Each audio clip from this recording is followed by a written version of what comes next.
السلام عليكم ورحمة الله وبركاته. معكم مروة من مطبخ مروة. النهاردة هنعمل بقى وصفة جلاش تحفة جدا. دقايق هتكوني عاملة أحلى يعني طبق جلاش تكليف حياتك، بجد بجد جميل جدا وطريقته سهلة وبسيطة وما بياخدش مننا وقت. هي لفة جلاش وسمنة وحبة سوداني وهتعملي أحلى جلاش مورق ومقرمش وطعمه رهيب رهيب، بجد طعمه جميل جدا جدا. تعالوا بقى نشوف عملناه ازاي وطريقته ايه. طريقة سهلة وبسيطة جدًا، جدًا. أحسن حاجة فيها إن هي ما بتاخدش وقت، يعني لو أنتِ متأخرة أو جاي لِك ضيوف وعايزة حاجة حلوة بسرعة، بسرعة تعمليه في دقايق كده وهيكون جاهز. بصوا باوريلكم إن الجلاش من جوه مورق وجميل. بصوا، بصوا جميل ازاي، بجد حلو جدًا. تعالوا بقى نشوف عملناه ازاي. بس قبل ما نخش الفيديو ما تنسينيش في لايك وشير وسبسكرايب للقناة على اليوتيوب. طبعًا ولادي واقفين جنبي بياكلوا عادي.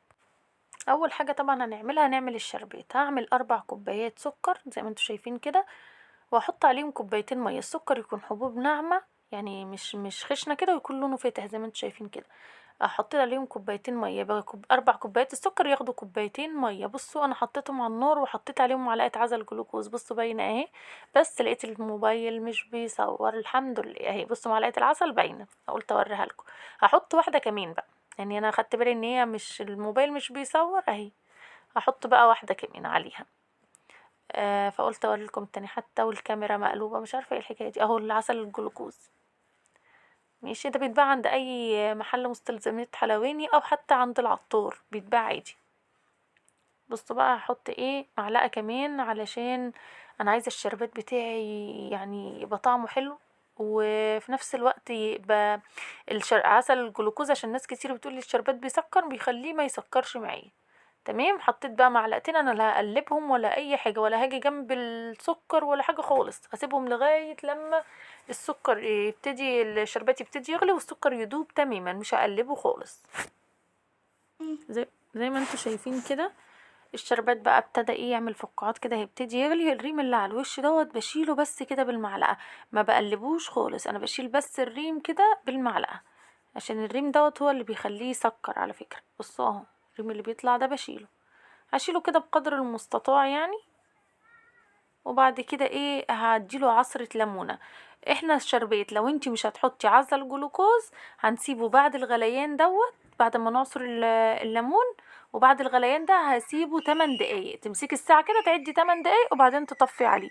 طب لما احنا حطينا عسل جلوكوز هسيبه 4 دقايق بس، لان العسل الجلوكوز بيديله سماكة، بيخليه سمكه يتقل لوحده. تمام، وبس كده. وهطفي عليه النار واسيبه بقى لما يبرد عقبال ما اعمل الجلاش بتاعي.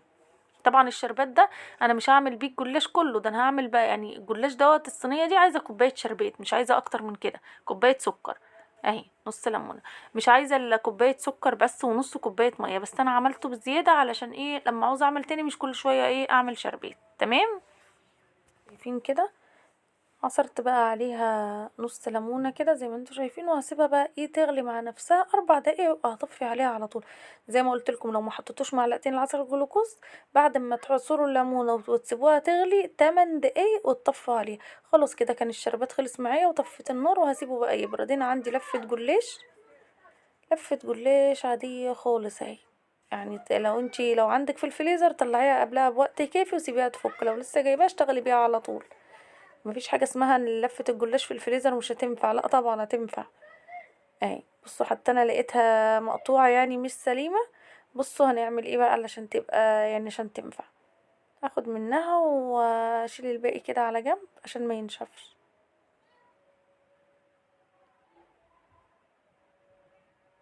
اهي. ابصوا لقيتها مقطوعة ازاي.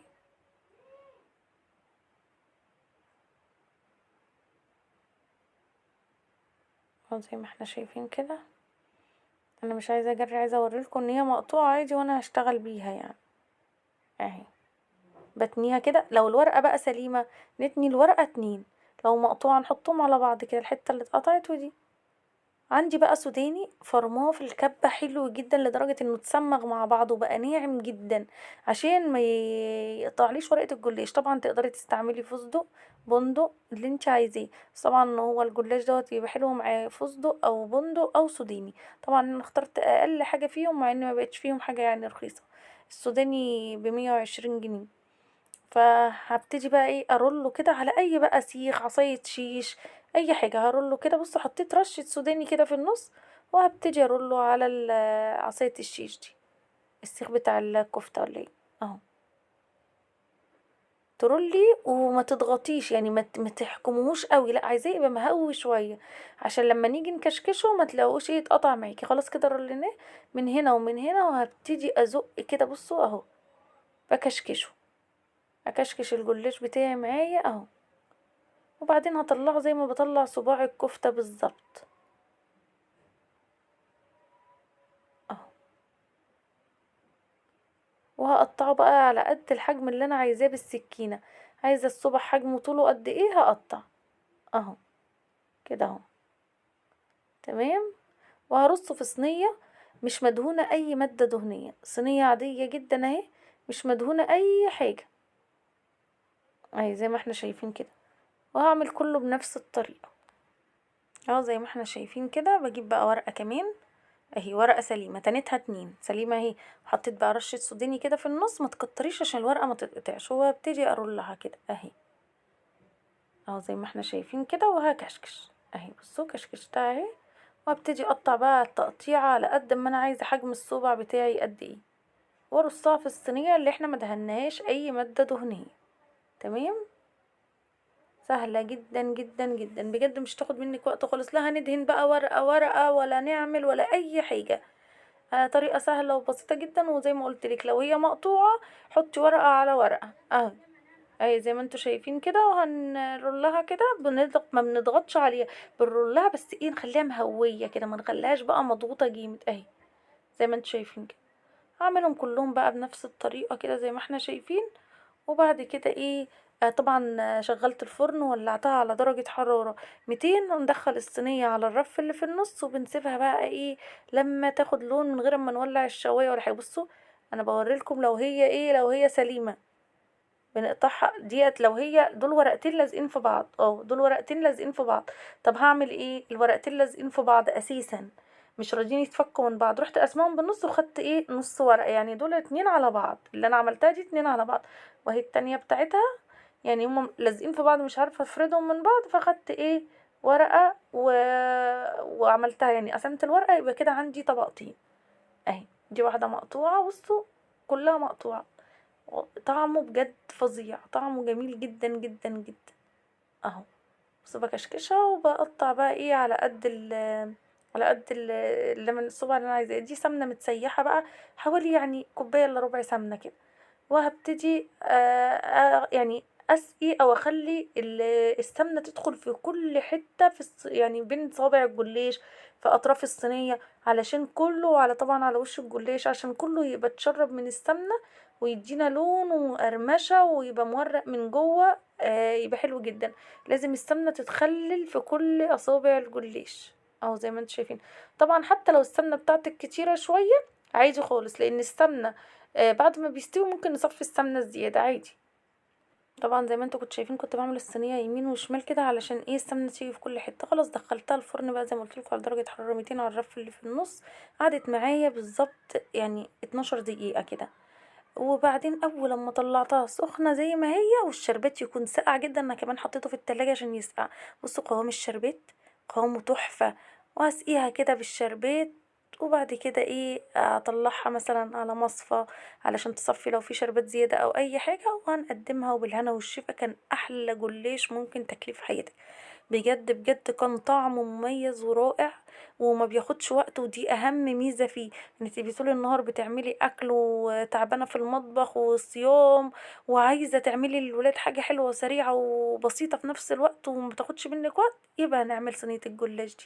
بجد بجد صينية جلاش عظمة على رأي بودي ابني بقول له ايه رأيك يا بودي، قال لي دي عظمة. فبصوا الجمال، بصوا جمال وتسويتها بجد رائعة جميلة جدا. يا رب الفيديو يكون عجبكم، ويا رب تكون الطريقة سهلة وبسيطة وتقدروا تنفذوها بسهولة. طبعا انا بقى بعد ما سقيته شربات، انا ما سقيتوش كتير ولا حاجة. بصوا كل شوية بتتكلم عن نفسها بتقول لكم تعالوا كلوني. بجد طعمها فظيع فظيع فظيع. زي ما انتوا شفتوا كده انا ما سقيتوش شربات كتير ولا اي حاجه، علشان كده بطلعه على طول وبرصه في الصينيه. لكن لو انتي حسيتي ان انتي افورتي في الشربات، حطيه على مصفى يتصفى عادي جدا. بصوا انا بمسحها كده في الصينيه قبل ما احطها.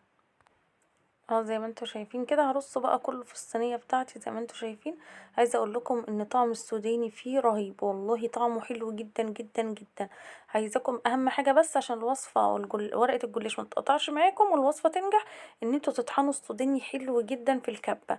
طحنوه حلو قوي في اللي هي المفرمة اللي بنعمل فيها المطحنة اللي بنطحن فيها الفلفل الاسمر وكمون وكده، بس اللي هي بقى بنطحن فيها السكر ما بنطحنش فيها بهارات. وده كان الفيديو بتاعنا النهارده، يا رب يكون عجبكم. وما تنسونيش بقى في لايك وشير وسبسكرايب للقناة.